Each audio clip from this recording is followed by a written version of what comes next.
Pernahkah kita terfikir dari mana sebenarnya datangnya bangsa Melayu? Ada teori menyebut dari Yunan di China. Ada pula mengatakan dari Taiwan.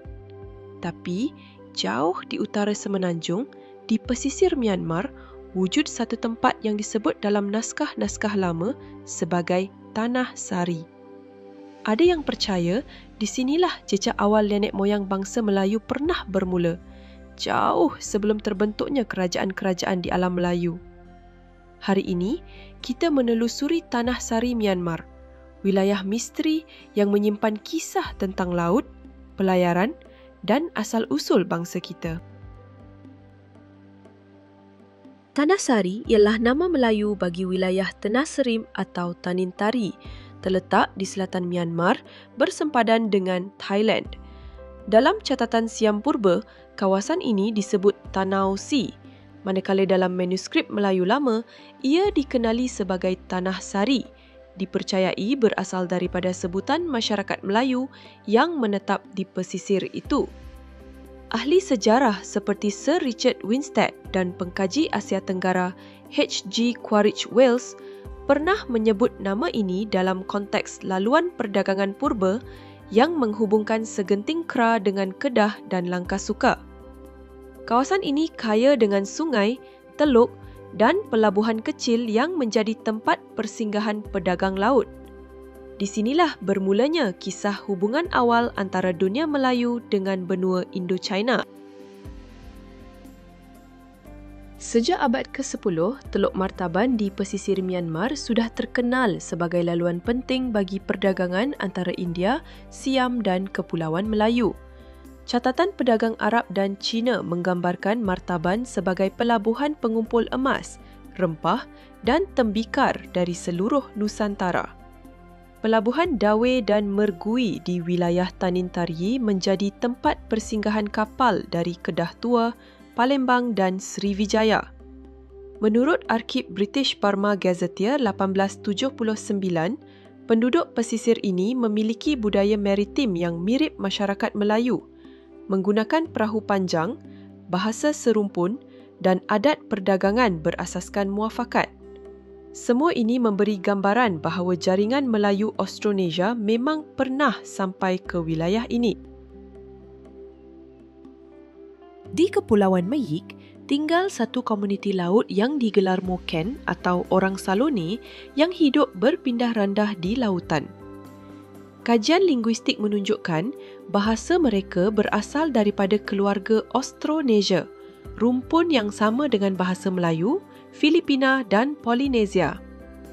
Walaupun cara hidup mereka berbeza, genetik dan kosakata Moken mengandungi unsur sama seperti penduduk pesisir semenanjung. Ahli antropologi Charles Keyes dan Victor King menyatakan komuniti ini mungkin mewakili gelombang pelayar awal yang melintasi pesisir Tanah Sari menuju alam Melayu ribuan tahun dulu. Namun, istilah Melayu seperti yang kita kenal hari ini belum wujud. Yang ada hanyalah pelaut Austronesia yang menyebar bahasa, budaya dan teknologi perahu ke seluruh rantau ini. Teori yang paling diterima sajarah dunia ialah Out of Taiwan Theory. Menurut pengkaji seperti Peter Bellwood dan Robert Blust, bangsa Austronesia mula keluar dari Taiwan sekitar 3,000 sebelum Masihi, bergerak ke Filipina, kemudian ke Borneo dan Sumatra, sebelum sampai ke Madagaskar dan Pasifik. Namun, beberapa pengkaji seperti Profesor Zafarina Zainuddin dari USM dan Profesor Siti Zaleha dari UKM mencadangkan laluan tambahan melalui pesisir Myanmar dan segenting Kra, laluan yang melibatkan Tanah Sari sebagai koridor pelayaran. Walaupun belum ada bukti arkeologi yang kukuh, teori ini menjelaskan kenapa banyak nama tempat di sepanjang pesisir itu mempunyai bunyi dan akar kata Melayu Austronesia. Kajian genetik terkini pada populasi Melayu menunjukkan bangsa Melayu mempunyai campuran 3 garis keturunan utama, Austronesia, Asia Timur dan Asia Selatan. Kajian Human Genome Diversity Project 2019 dan Pusat Genetik USM 2020 menunjukkan interaksi genetik berlaku antara 175 hingga 1500 tahun lalu. Ini bermakna nenek moyang Melayu bukan datang dari satu tempat sahaja, tetapi hasil pertembungan banyak kumpulan maritim yang berkongsi budaya Austronesia. Setakat ini belum ada data DNA purba yang membuktikan asal langsung dari Talasari. Namun, kawasan itu jelas berada dalam jalur migrasi besar manusia maritim purba yang akhirnya membentuk bangsa Melayu di Nusantara. Beberapa catatan sejarah tempatan dari era Ayutthaya dan Burma menyebut bahawa pesisir Tenasserim pernah berhubung rapat dengan negeri-negeri Melayu seperti Kedah, Pahang dan Melaka. Ahli sejarah Thailand, Charnvit Kassetsiri dan sejarawan tempatan Buyong Adil menulis bahawa laluan perdagangan ini digunakan oleh pedagang dari Kedah dan Patani untuk menghantar hasil hutan ke pelabuhan Martaban. Dalam catatan Portugis abad ke-16, nama Tanah Sari muncul sebagai pelabuhan yang dikunjungi kapal dari Melaka dan Aceh. Ini menunjukkan Tanah Sari bukan asing bagi dunia Melayu. Ia sebahagian daripada jaringan ekonomi dan budaya yang sama, walaupun berada di luar sempadan politik kita hari ini. Apabila kita bercakap tentang jejak Melayu, kita mesti berhati-hati antara asal-usul dan pengaruh. Asal-usul merujuk kepada tempat bangsa itu bermula, manakala pengaruh bermaksud kawasan yang menerima atau menyebarkan budaya Melayu. Tanah Sari mungkin bukan tempat lahirnya bangsa Melayu sepenuhnya, tetapi ia jelas salah satu titik penting dalam jaringan penyebaran budaya, bahasa dan pelayaran Austronesia. Seperti kata Profesor O.W. Walters, identiti di Asia Tenggara bukan dinding yang memisahkan, tetapi laut yang menghubungkan. Maka Tanah Sari boleh dianggap sebahagian daripada laut yang menyatukan akar sejarah bangsa Melayu.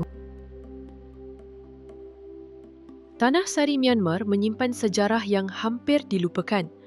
Ia menjadi saksi kepada pertembungan manusia, bahasa dan budaya yang melahirkan pelbagai bangsa di Asia Tenggara.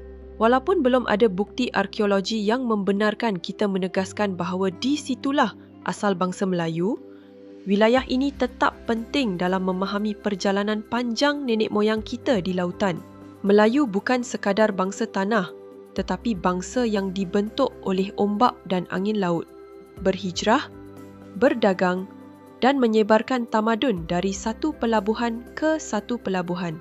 Sejarah Tanah Sari mengingatkan kita bahawa akar kita bukan satu titik di peta, tetapi satu perjalanan yang belum tamat. Setiap nama lama menyimpan makna, dan Tanah Sari mungkin satu bab kecil yang membuka kisah besar asal-usul kita. Jika anda tahu kisah lisan atau peninggalan keluarga dari Myanmar Selatan, kongsikan di ruangan komen, kerana setiap serpihan cerita boleh menjadi kunci kepada sejarah sebenar bangsa Melayu. Teruskan bersama Rahsia Silam, di mana setiap kisah lama kita hidupkan kembali dengan jiwa.